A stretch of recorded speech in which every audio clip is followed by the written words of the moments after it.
And hello and welcome to episode 28 of Shared Discovery, the show and podcast dedicated to sharing the many exciting and enjoyable and angry things about games and gaming. I'm your host, Victor, and today I'm joined once again by Ron. Ron, how you doing?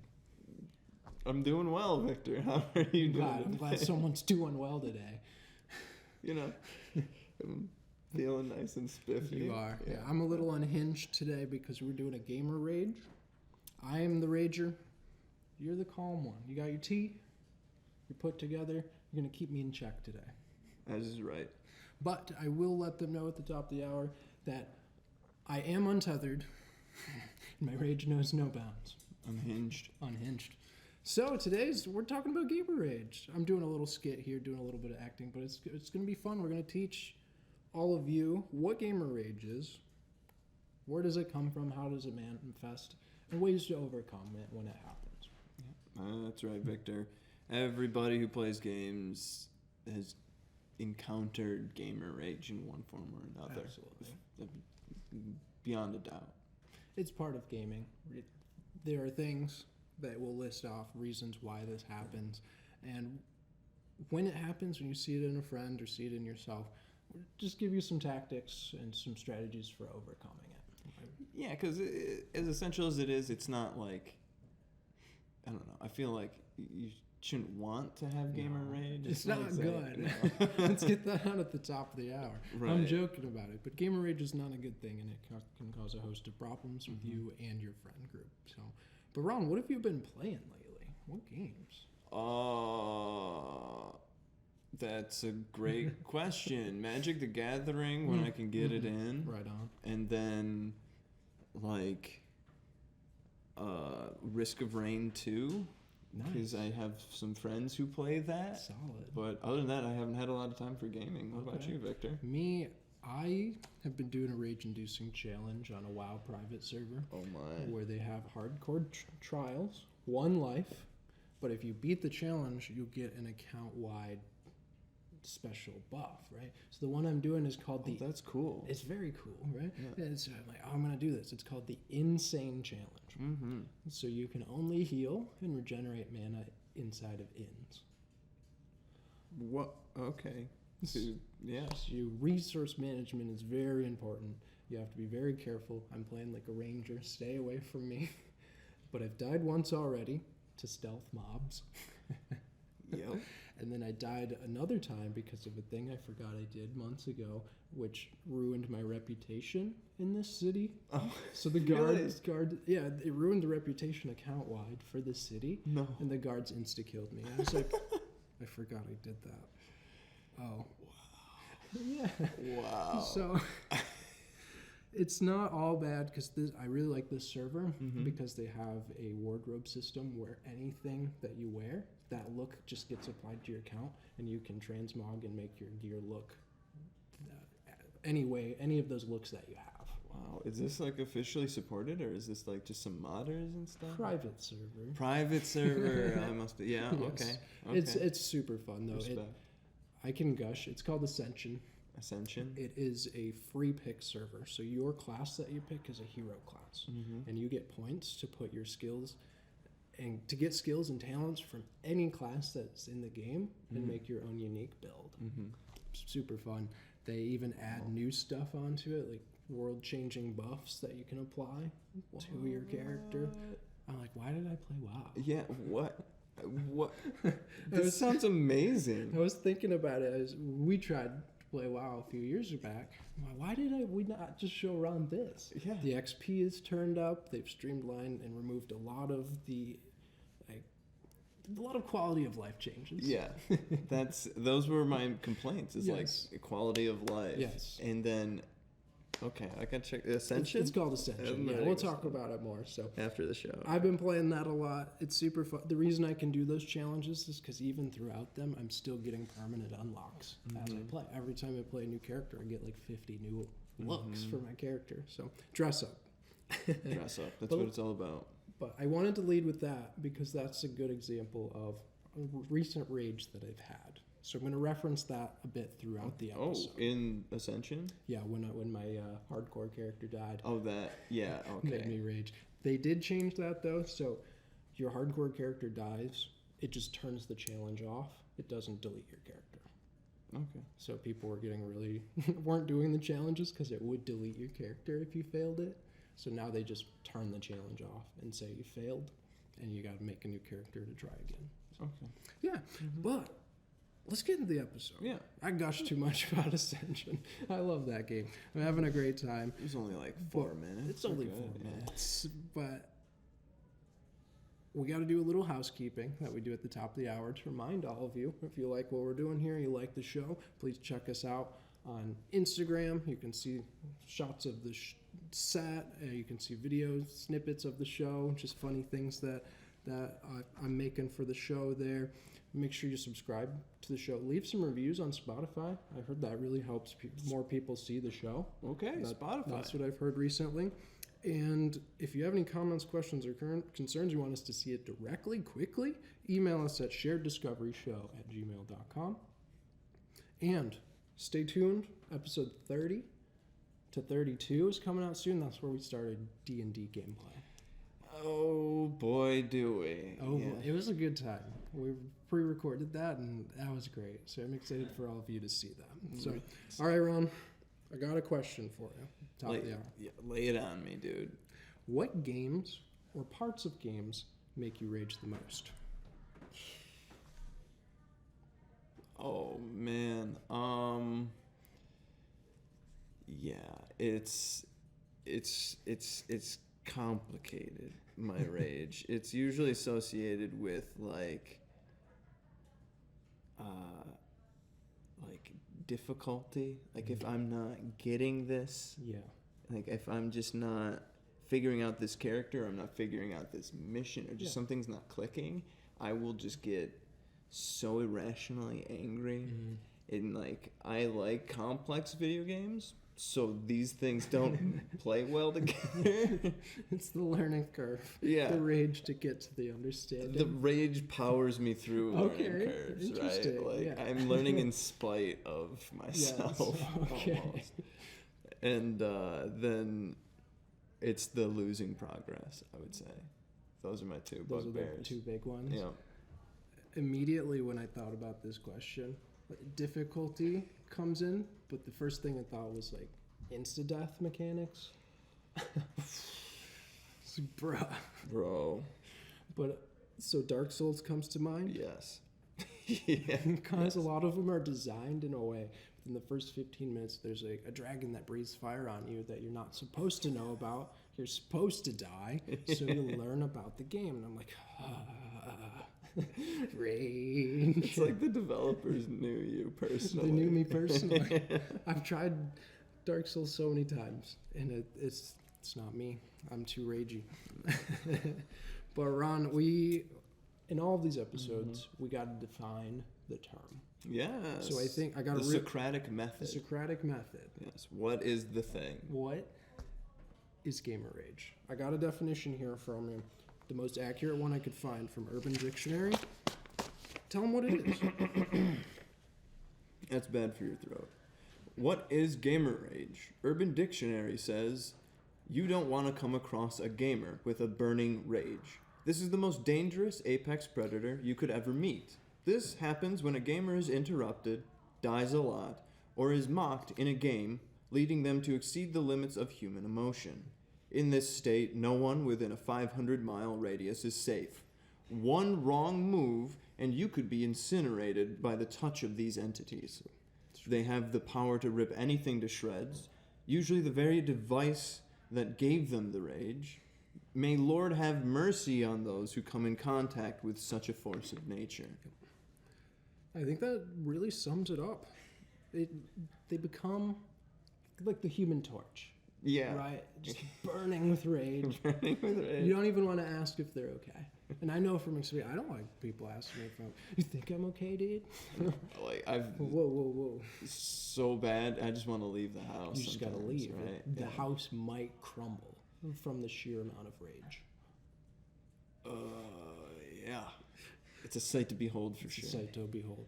So we're not going to use that as our working definition for the episode, but I thought it was hilarious. Yeah, it's pretty good. And I couldn't not include it. So I did find a scientific definition.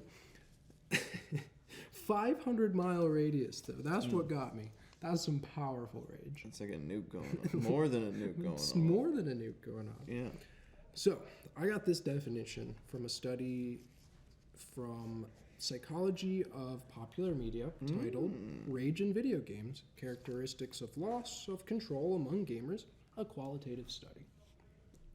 And it defines gamer rage as behavioral, emotional, and cognitive loss of control that may spread to other gamers through online interactions. So it's like viral. It's viral. Yeah. It spreads. It really does. And I think we could even say, just remove that online altogether and say spread to others. Okay. Because I know I've been raging, or we've been playing Halo and someone rages. It bounces around the group. You suck. No, this is your fault. It bounces around. So I think it is contagious. Rage is a contagious behavior. For sure. But to put it in simple terms, it's rage induced by digital games or games in general. And that's the simple working definition we're going to have for the episode. Because I've had plenty of people rage quit, like, Uno. I got that on set because that's one of my rage-inducing games. I didn't know. Good, perfect example. Yep. I always quit Uno because everyone has different rules for it. And you can't keep them straight, and then you get them reversed. It's always chance-based, and it's out of control. Speaking, can relate. And so the dictionary definition also says it's violent, uncontrollable anger. So we all pretty much know what rage is. And those are the definitions we're going to be working off of for this episode. So I got some stats, too. I like the stats to see how many people are actually raging. Is this worth an episode? Right. Is this the stereotype of gamers? Is this it? Is it true? Are they just rage-obsessed people, right? Yes. Yes. So, in short. Yeah. Yes. So a 2022 study found that nearly 56.3% of regular gamers experience bouts of extreme, uncontrollable anger at least once a week. Ooh, that's a majority. That's majority. That's going into the majority. So you can look at someone, 50% chance if they're a regular gamer, they've raged this week. So this is a problem. This is real. Pretty serious. Yeah. And this anger manifests as destruction of equipment, so controllers, and yelling at your loved ones, yelling at others, friends, on mics, at strangers. Who doesn't get upset with those around them that they love and appreciate? But, this is different. This is different. This is, we'll have like a disagreement. We're trying to figure something out. Like when we were learning that root rule, we were getting irritated, but it wasn't raging. It was just trying to get to it. Right? I think I was raging at myself because that's one of my bugbears is like the learning curve is like, I'm so dumb. I didn't know that. I'll just beat myself up about it. Yeah, and I think honestly, if we talk about that situation and to dive into that a little, for those who haven't seen our root episode, it was a rule that was misinterpreted for how long have you had the game? 4 years? Since it came out. And I didn't know this. Yeah. So I've read it so misinterpreted, and we brought that to you, and you're like, no. There's no way. I've been doing this for years. Years, man. Don't do this to me. So I don't think any of us were raging, but you pointed out you were raging at yourself. Oh, definitely had a huge emotional response there that was just like... Because we're all kind of getting irritated. We're like, Ron, you're wrong, but we're being gentle. But Ron, you're wrong. You're wrong. You're wrong, Ron. So I think this is a good example of it happened, and then we'll talk about later the ways that you overcame that rage in the moment. So. Yep. All right, Ron. Which console has the most ragers? Xbox, easy. You got it. Ding, ding, ding, ding, ding. Nailed it. 1 in 5 Xbox players said that they get angry at a game at least once a day. Wow. At least they're honest. At least they're honest. Yeah. Right? Xbox players, most honest players. Most? PlayStation, least honest. That's what this says. Yeah. What? I didn't put that in there. Okay, so another study from 2022 from Time to Play. It surveyed 1,046 gamers at an average age of 28.6 who played a minimum of 4 hours per week. The average for the study, the average of them played about 15 hours per week. So these are gamers. These are those core gamers. This is what they do after work. This is their hobbies, right? Yeah. So this survey found... Oh, wait, I got to ask you. Oh, yeah. We said that Xbox gamers rage the most. Okay. Which franchise makes them rage the most? Franchise. Call of Duty. Ding, ding, ding, ding, ding, ding. Oh, man. It's like been around a minute. Of the study, Call of Duty was the franchise that made them rage the most, with 23.5% of them saying that game caused them rage. Oh, this is killing me. I didn't expect to be right. You were right. You're right. Call of Duty. And as an ex-Call of Duty player, can confirm. As can I. And so the games that follow that up from this study are Mario Kart, Minecraft, League of Legends, we were talking about in the pre-show. Yes. Smash Bros. And then Grand Theft Auto. Mm-hmm. Yeah, Grand Theft... Oh, Grand Theft Auto. There's the online. There's the online. There's the races and playing together. I actually haven't played GTA 5. I played it a little bit. Yeah. And it was okay. Because I never really raged at the single-player versions of GTA I played, but you add an online component. Yup. There we go. We talked about it being contagious. Oh, griefers. Yes. So, 1 in 5 in this study said they had broken things while raging. And what do you think the most commonly broken object is when a gamer rages? Well, if the Urban Dictionary definition is to be believed, the device that gave them the rage, so keyboard, controller, computer, desk chair. Yep. You got it. Ding, ding, ding. Of those that had broken things, 73.2% said they broke a controller or a keyboard or mouse. What? I've never broken a controller or keyboard out of rage in my life. I've almost done it. I have a durable one, though. Almost doesn't count. I'm almost. It's been close. I went like on my knee with one of my wireless keyboards. Yeah. I'm just like, it didn't break, though. It's durable. So I'm not in this 73%. We're not a statistic. I'm not a statistic. Not this statistic. Yes. Maybe the next one. I for sure fall in the 56% of ragers. Okay, Ron. Mm-hmm. The study had top 5 reasons for why people rage. Just throw out some guesses. Top 5 reasons why people rage. Progress being undone, challenges you can't get through that you're made to just do over and over again. Mm-hmm. That's actually the number 1 reason. Oh! Repeatedly losing the same level. There you go. Mm-hmm. You nailed that one. That one's one of mine. Yeah. I hate that stuff, like checkpoints that are set too far back where you have to go through it and everything. Yeah. And the whole like losing a save file and being set back hours and having to redo the content. It's like I already did that. Yep. Mm-hmm. So you got number 1. Okay. Number 2 is other players' hacks or cheats. Hackers. I don't touch most multiplayer games like Battlefield. I used to love Battlefield. Mm-hmm. Don't touch it anymore because of hackers and stuff like that. I don't get it. I don't get the fun that you have as a hacker. I think it's just tilting people. Like, you just have to like griefing. Yeah, you just have to enjoy the suffering of others, right? Mm-hmm. And from our character types, we know that there are those types of players. Yeah, misanthropic a little bit, you know. So number 3 is game bugs. Okay. Yeah. Makes sense. Mm-hmm. Number 4 is griefers. Yeah. And the number 5 is campers. A little bit of nuance between those two. And the last thing the statistics showed is that 25.5% of gamers, while they raged from this study, said that they lashed out at their loved ones. Oh my! So 1 in 4, we talked about. Yeah. Yelled at, attacked, some way, lashed out. I mean, who hasn't? I guess. You know. And it's basically, think about the controller, what's closest to you. Right. Loved one, who's closest, who's nearby while you're raging. Easy access. Yeah, that makes sense. Okay, Ron, we got the stats, and for this next section, we're going to go through the causes of gamer rage. We're going to go through what you're feeling and the symptoms during gamer rage.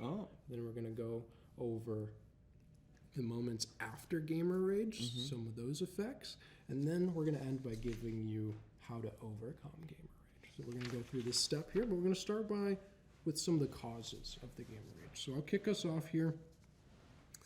And simply from the article that we were using for this episode, it's just failure in some form. Yeah. So keep that in mind as we go through all of these reasons. We're failing at something, and that's upsetting to us. Yeah, because games are supposed to be an escape from life, which there's a lot of failure in life and hardships and things. It's supposed to be a distraction. It's supposed to be empowering in a lot of ways. I feel like a lot of games are a power fantasy, and when that's taken from you or like denied to you, it's like, well, why am I even playing a game? I can get this in my everyday life. I can get dumped on in life. Yeah, I get that for sure. And I actually liked this Reddit post, or was it a comment? I think it was a comment from Reddit user Zach Quicksilver, and he argues that rage is caused by a combination of 3 things. And he broke it down into these really cleanly into 3 categories that I liked. And the first one being out of control. So what I really like to do is, as we went through some of these reasons, I liked to see the reasons I raged, how they fit into these categories. I thought that was fun. Yeah. So out of control, when it feels like there's nothing you could have done about whatever happened in the game. Griefers, campers, hackers, bugs. Can't do anything about a game bug. Nope. Bethesda games, when you first start one up and it's just all crippling bugs. Yikes. Yay. Long cutscenes. I added this one. First time you play a game, they're usually, oh, cool, love it. I love this. I'm seeing the story. But if you can't skip those long cutscenes, it's mind-boggling. You have no control over that. I knew somebody who hated long cutscenes so much that they skipped through all the cutscenes in a Metal Gear Solid game, and were like, it's trash. It was like only a couple hours long. I'm like, dude, you skipped the whole story. The whole story, dude. What? I don't know if that's same or similar, but unskippable. But like just cutscenes in general. Annoying. Oh, for sure. Rage-inducing. They can be rage-inducing if that's not how you want to play the game.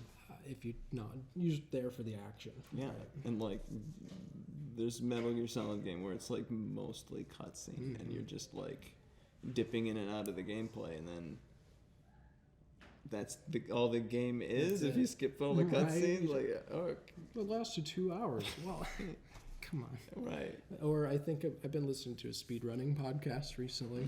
Need for speedrunning. Good. And they break down very popular speedruns. Okay. And they were going through Final Fantasy X. And so Final Fantasy, I think 7 through 10, none of the cutscenes are skippable. Oh no. So the speedrun for Final Fantasy X is just under 10 hours because there are 6 hours of unskippable cutscenes. 6 hours. And the glitch hunters haven't found any ways to get past them. Oh my god. Yeah. So a lot of people love the first experience but won't go back and touch that game because of all of those cutscenes. Yes, I totally can agree.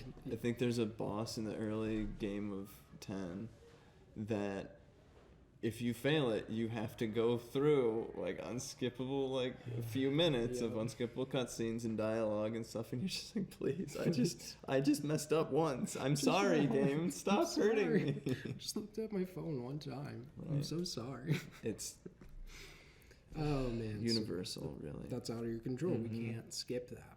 I put death animations or death times taking a long time. Have you ever heard of the game Too Human? Oh, yes. Yeah, it was notorious for having like a 30-second death screen. Yes. Where the Valkyrie would carry you away slowly every time. And it was not a very well optimized game, so you died constantly. A lot, yeah. A lot. Lag. That's out of control. Mm-hmm. Bad controls. Mm-hmm. Just, even when you remap the buttons and it's just bad, that's frustrating. You gotta use like a weird claw grip. It feels clunky. The character moves bad. I think Morrowind, the jump key is F, and the open doors key is spacebar. That one, that's an easy fix, right?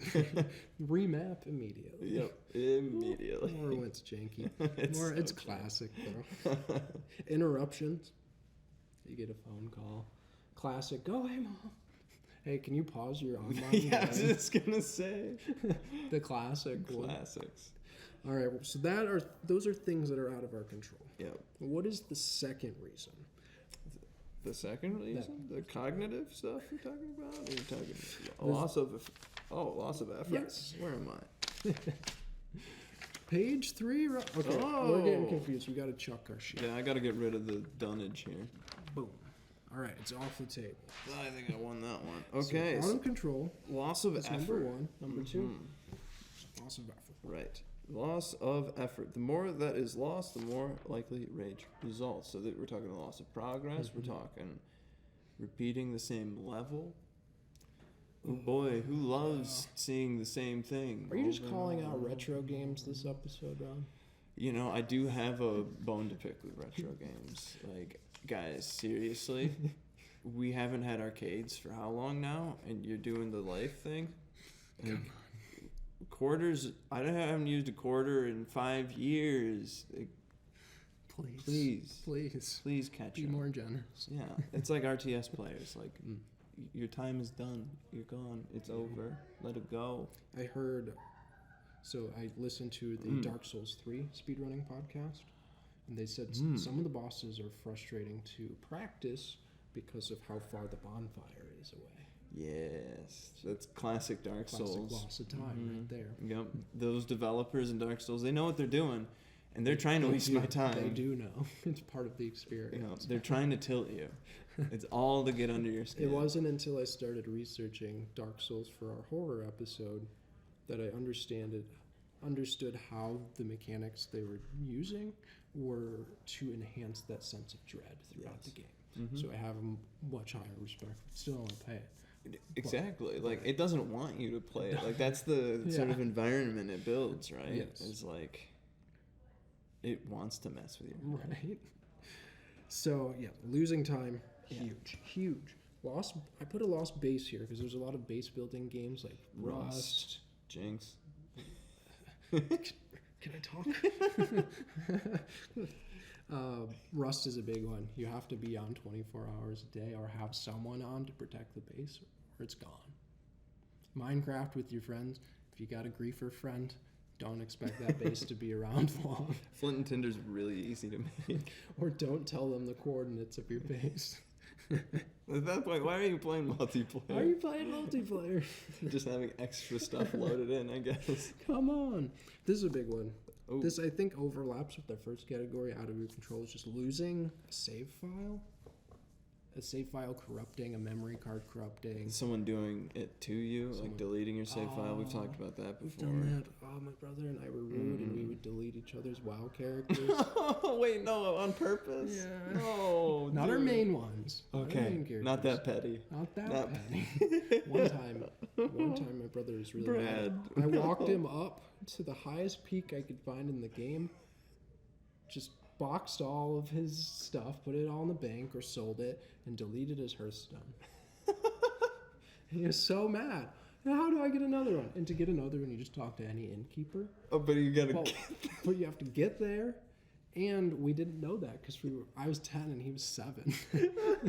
We were so rude to each other. Deleted his Hearthstone. I didn't know you could. You could, yeah. And that was a meme that happened between us after that for a while, just leaving each other in the most random places.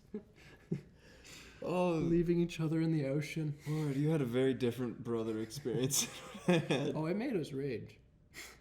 It became funny later. Now that we're adults. Now that we're adults. I understand. After the first, after you came to expect it, which leads us to the third reason here. Against expectations. Yes. So if you're set up, if you're expecting whatever to happen, it's not a problem. I walk across that first bridge in Dark Souls, a dragon burns me to a crisp. Yep. I've played it the second time. Okay, I expect that to happen. Yeah, if I'm planning to lose Izumo Castle and Shogun 2, then, like, you know, okay, that's going to happen. It's going to happen. I can strike somewhere else. But the problem comes when you're not expecting it. Exactly. Or worse, you had expectations that it specifically would not happen at all, right? That's when rage will happen. So it goes against the expectations we have for the game or for ourselves as gamers. So some examples I had here were different goals in the play group. And I put this one here for magic groups, forming magic play groups. This came to mind specifically. If you have a competitively minded person who every card they play has the goal of getting them closer to the win, and then you have other people who are just playing cards to see what happens, there can be some frustration there. Oh yeah, total. Just total, like, that's communication. I immediately thought of Dungeons and Dragons. It syncs every single group that isn't on the same page. Yeah. Always syncs. Always. It's like a waste of time. Yeah, and back to that expectations. Back for the D&D experience I had that I talked about at the beginning of the hour, or did I talk about that in the pre-show? Both. I talked about both, but I'm unhinged, Ron. I can't remember anything. Mentioned it. I wrote notes, but I threw them, so I could tell. But in our D&D group, one of the characters betrayed the group, and I was not expecting that, right? And so that could have very easily sunk that group, and we had to have some serious conversations of like, yo, let's not do that anymore. Right. Please. What are the expectations? What are the expectations going forward? Moving forward. And so back to the competitive minded versus casual minded.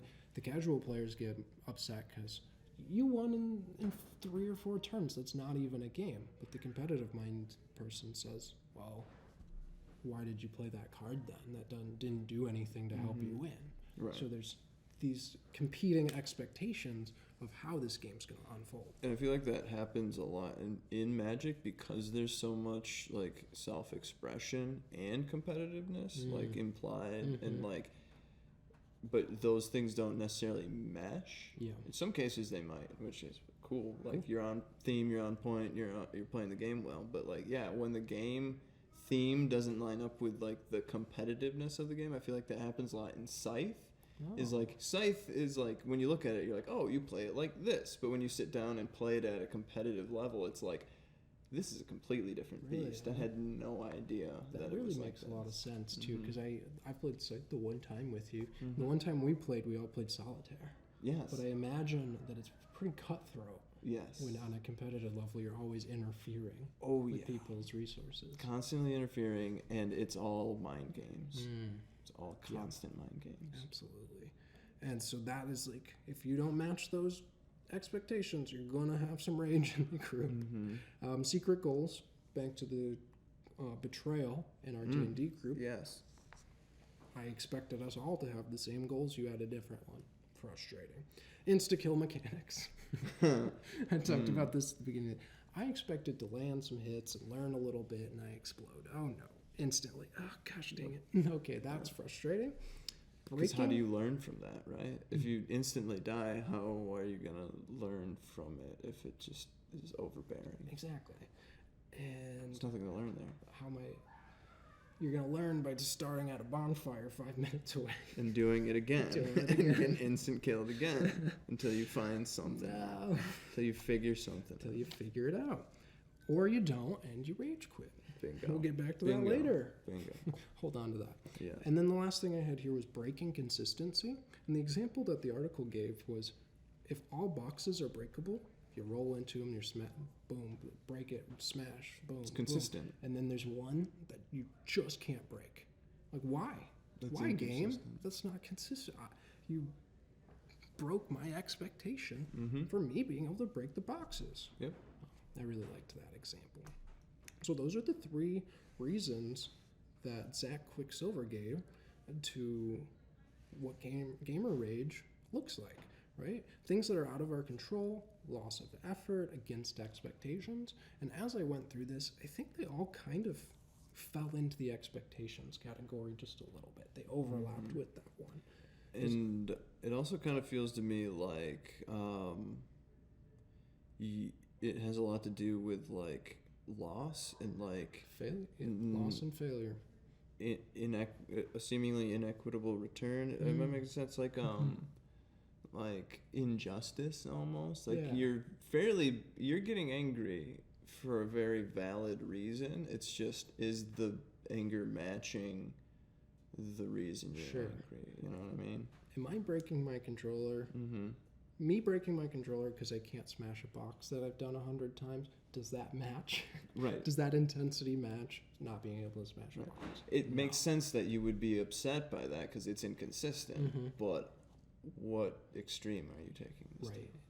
So I like that, like the intensities. And that's what gamer rage is. The intensity often doesn't match what's actually happening way up there. Exactly, because it's a game, right? Like, I've had people ask me that, why are you getting angry if it's supposed to be fun and it's a game? Why are you so upset? I'm like, you don't get it. You don't get it. I love this thing. It's doing me dirty, and I love it. Dirty. And I love it. I love it so much. Okay, so I have some psychological reasons here too. Nice.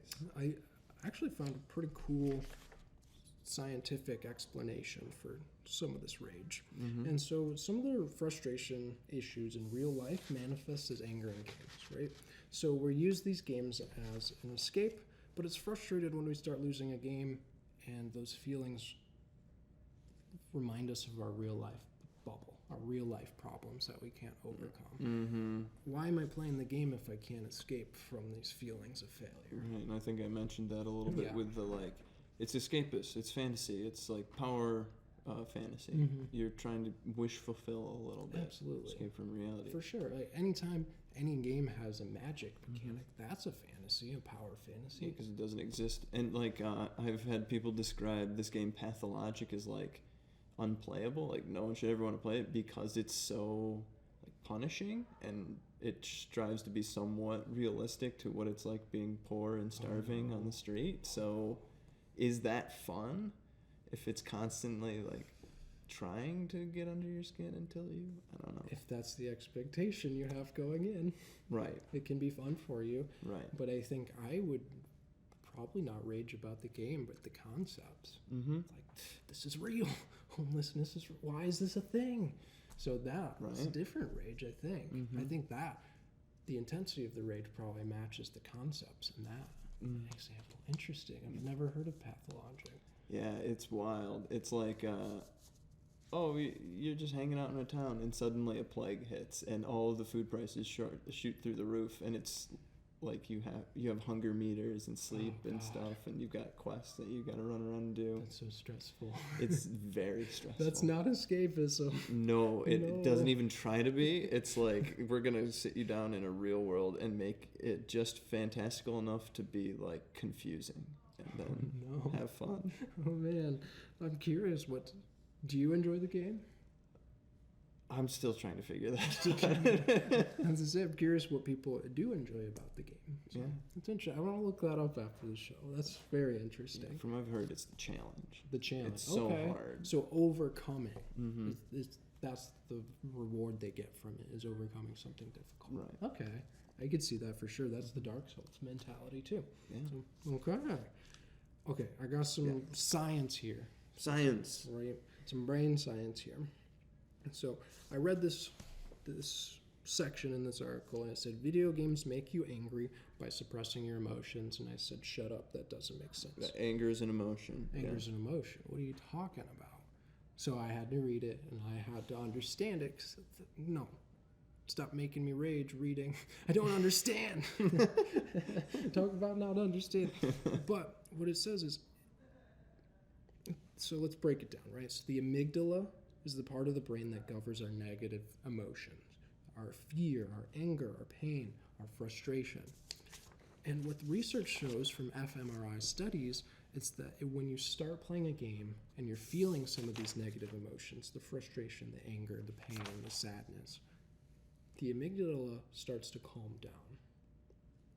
And as a result, these feelings get suppressed, right? We want to go into this game to calm down, and that happens, but the cost of that can lead to more rage because this constant suppression of the amygdala, of these negative emotions, this reduces the connection that it's able to make with the hippocampus. Oh. Which in the brain, the hippocampus is responsible for learning. And so what happens is it prevents gamers learning lessons quickly. Whoa. When these feelings are suppressed, which makes their progress at the game slower. So this leads to more frustration and more venting and more raging at their controllers, at their loved ones. But when those feelings are suppressed, they don't dissipate. They're still underneath the surface, so they find an outlet only in anger. Because it's the only one that... It's the only one that can come through. Oh. So you go into a game upset, your amygdala's like, all right, I'm going to calm down. Then your hippocampus is like, where'd you go, dude? I need you to learn. I can't make this connection of why you're getting mad, so it's going to be more difficult for me to learn the patterns of this boss. My reaction time will go down. This will lead to me getting more and more upset, and it's this cycle. Feedback loop. This feedback loop of what we like to call in the biz being tilted. Yeah. Yeah, okay. So, tilted. It's a brain thing. It's a brain thing. And so I thought this was super fascinating. Like, that totally makes a lot of sense when you put it into those scientific terms of there's this weight underneath that is distracting our hippocampus's ability to learn and dragging it down. So I just keep sucking, I keep losing, but I keep trying to brute force it. So I keep getting more and more mad. Why am I losing? And it's because you haven't expressed those negative emotions in a healthy way. Wow. Super fascinating. That's incredible. I just didn't realize that that's what was happening. Like, oh, I'm totally healthy adult. I appreciate all of my emotions and everything. But then it's like, oh no, when you play video games to like calm down, you're actually kind of messing with yourself a little bit. You're making it hard on yourself to play the game well. Yeah. Interesting. That I found super fascinating. I wanted to take some time to actually break that down.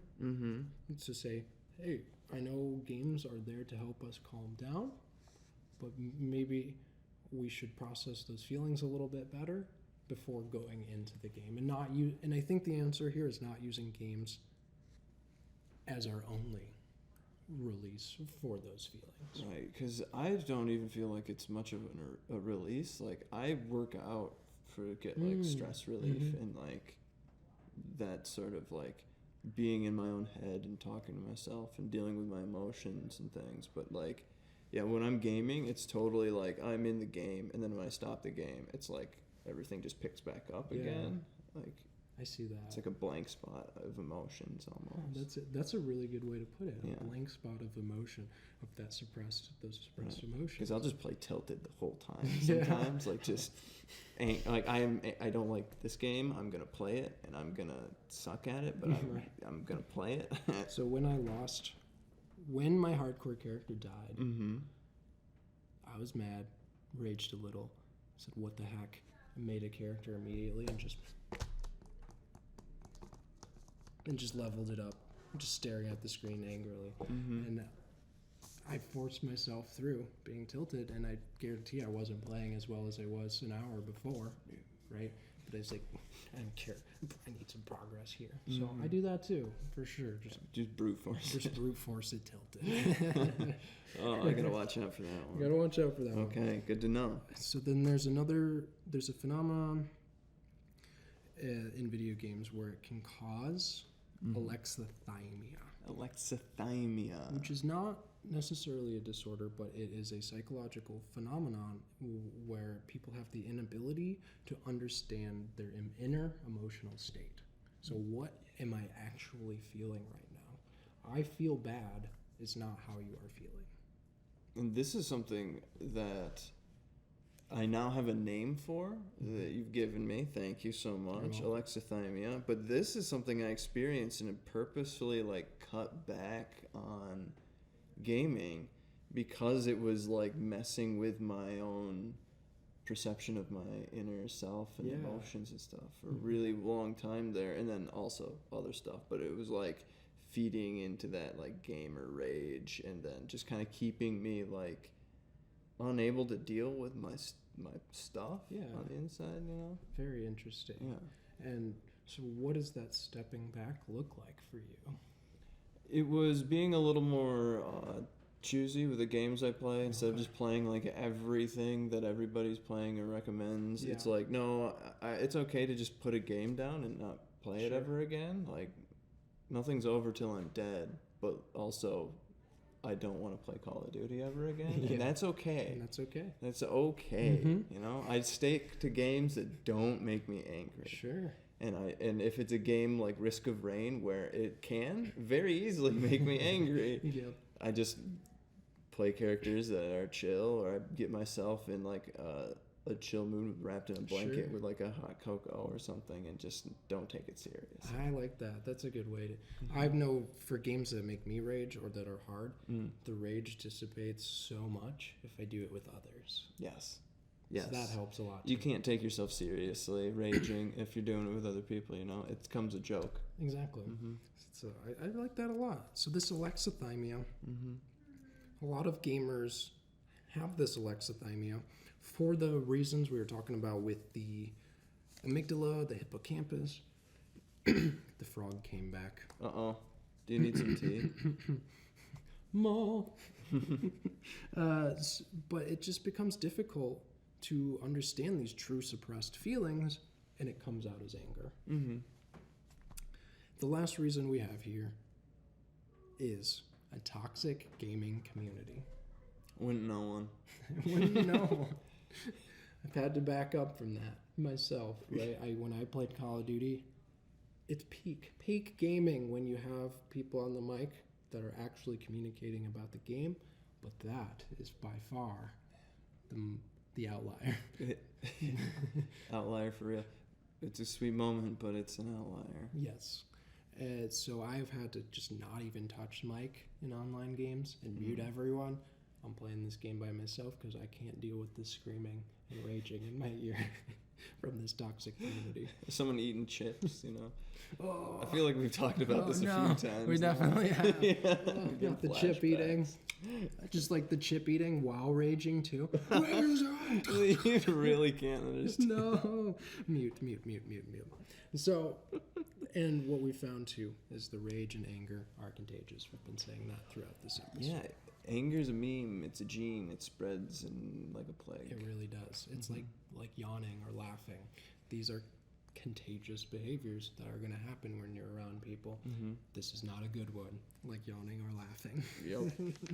Okay, Ron. So those are reasons and causes for gamer rage. So now we're going to talk about some of the symptoms during gamer rage. Oh. So what are you feeling as gamer rage is happening?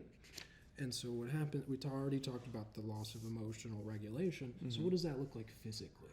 Loss of emotional regulation is just you totally become unaware of your emotions, and they'll be flying all over the place. Whatever, I feel like that's also kind of a power of games, is games can make you feel so many emotions and everything like that. But if you're in a rage state where you are out of control of your emotions, and this is something you do frequently, it's almost like you're practicing this loss of control and everything, and loss of emotional regulation, to where you'll be lashing out, you'll have peaked emotions, and you won't be able to self-soothe or anything like that. That's a good way to put it. I like what you said of practicing. We don't think of it in these terms, but all of our behaviors are practiced if we keep doing them. It's kind of that's how I look at it, right? That's a good way to put it. Yeah.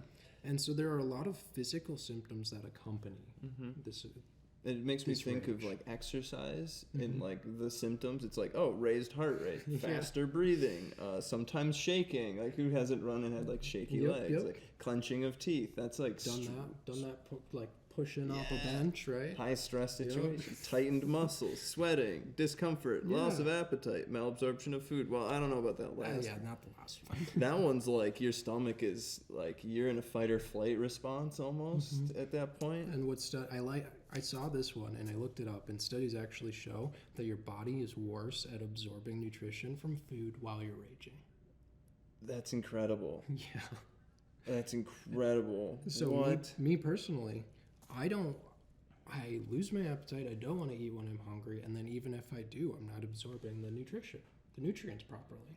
It's just you're losing on every level. I know. That's why we're saying, people, this raging is not good. No. Keep cool. Keep calm. Calm, collected. Yeah. Okay. So those are some physical symptoms. Some of the cognitive symptoms we've already been talking about. The impairment in the reasoning ability. Yeah, and if you want to feel these physical things, just go for a run. Seriously. I did not make that connection, but that's a good point. Like it really does feel like exercising just by being sweaty on the couch or in your chair. You're not cutting off your emotions. You're not cutting. Yeah, man. It's like all of the. It's like exercising without the benefit.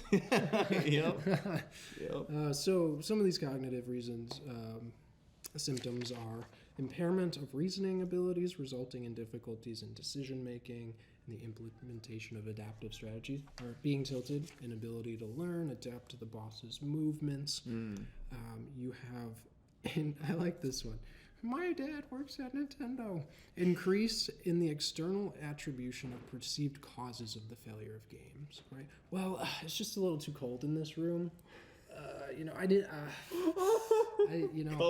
I stubbed my toe. We call that in the biz copium. Yeah, copium.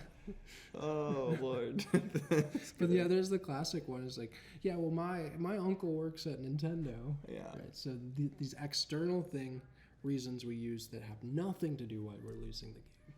It's so funny.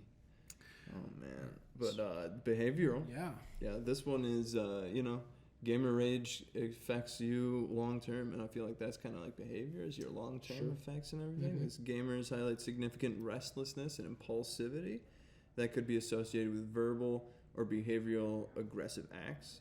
Example: breaking a controller or keyboard. Keyboard behind me here. And gamer rage. We talked about this. It's contagious.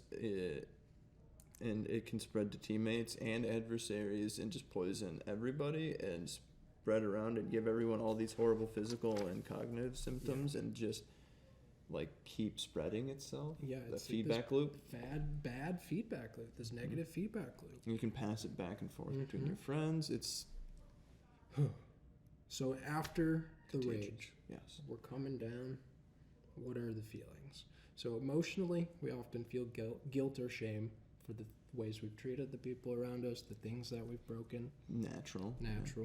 Cognitive, we lose interest or motivation to play the game. The thing that is supposed to make you have fun, you just, I didn't even want to do that. It's not fun anymore. It's not fun anymore.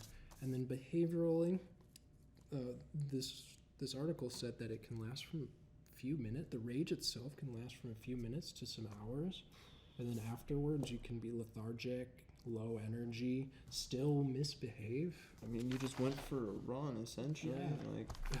Golly. Yeah, that's a good way. No wonder you're low energy and tired. You don't want to do anything. You're just slumping on I don't know. After I would rage, I would just watch TV and just slump for a while and just veg for a while. And I can't play these games anymore. Because you just burned it all up. Savannah pointed out that I repeat my co-host sometimes, and now I'm seeing myself do it. It's echolalia. It's making me rage. Echolalia. It's when you hear something that you like. See, I just did it. Repeat it. The reason I do it, I've learned this from a learning perspective, is repeating it helps me get that word into long-term memory. Sometimes I don't need to do it. I just do it to fill air time. So I'm trying to work on that. Right. I don't think we need to fill air. We got 5 minutes for the most important part of this episode. The chilling out part? How do we overcome this rage? That's easy. Stop playing the game. Just stop. Just stop. You told the story in the pre-show about you rage quitting League. Yeah. I was playing League of Legends.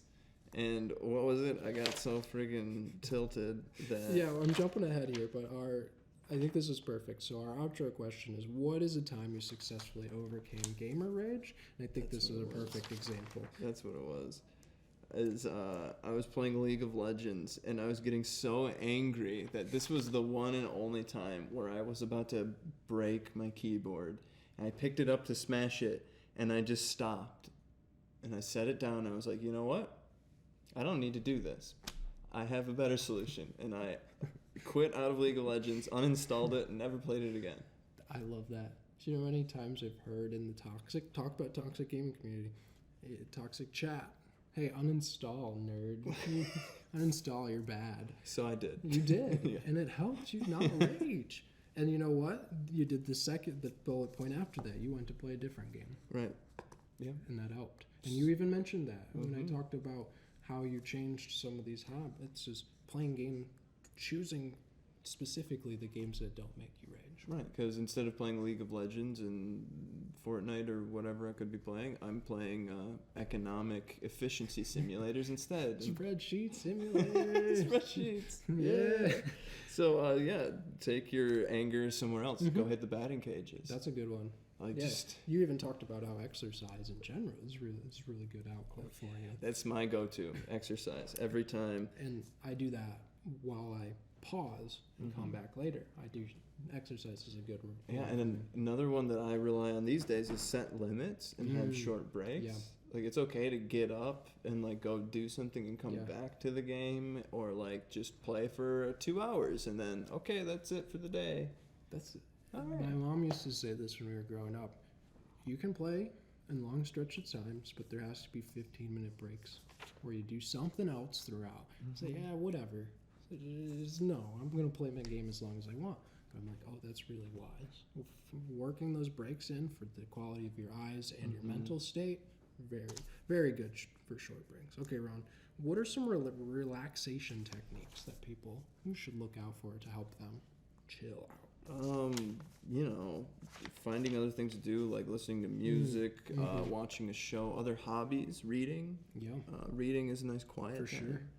Deep breathing, I've always found incredibly helpful no matter what you're doing. So and there's methods that you can find, like the Four Corners methods, or just picking up like Buddhist meditation, anything really, whatever's comfortable for you, just breathing, making sure you breathe, because a lot of times you'll hold your breath. Oh, for sure. Exercise, take a walk. Stretching is a strength building exercise. Like, it is working out. If you're holding for like 30 seconds in poses and stuff, like, you can build strength this way, and it's really relaxed. What I like about stretching too is the mental aspect, because you have to be focused on the stretching process, paying attention to your body, how your body's working, right? And same with meditation. Just like stretching, it's like paying attention to yourself, your mind, your body, your breathing, all of these things, like separating yourself from the rage and those moments. And one of my personal favorites, laying down. Just go take a nap. Definitely flop down the floor next to the computer. But we're at the bottom of the hour, so I'm going to go through this one pretty quickly. Okay. But be aware of your emotions. We've talked about this throughout the episode, how gamers often aren't aware of their true feelings. So look at this. Is this rage one time because my file was deleted, or is it a pattern every once a week it's happening? So look for that and identify the triggers and make some of the changes we outlined. Talk about your emotions. Get those out there and develop a vocabulary for those feelings. Instead of saying, I feel bad, that's not a feeling. That's something someone who's alexithymic might say. Think about the words sadness, frustration, guilt, shame, regret. Try to identify that specifically, and therapy can help you do that if you're really struggling with this pattern of anger. And so using therapy, talking to people, process these feelings. Being there for your bros. Be there for your bros, absolutely. Yeah. And we have, and I just did it again. Gosh dang. Echolalia. So watch. I put this one here, but watch some strategy guides that can help you get better without playing, and then avoid angry and toxic people. But that's it. That's gamer rage. This before, during, after, and how to overcome it. Too easy. If you have any questions, comments, concerns about gamer rage, some stories, some funny stories about your rage, send us those at shareddiscoveryshow@gmail.com. Make sure you subscribe and check us out on Instagram. And that wraps it up. Check out the D&D episode 30, and we're going to sign off. So thank you for joining us on episode 28 of Shared Discovery. As we close, please make sure to have fun, play some games, and be kind to others. Sign us off, Ron. What's my line? Oh, no. Bye, everybody. Real wealth can be shared, but no. Riches must be divided, but real wealth can be shared. There we go. See you guys. Something like that. Bye Bye now.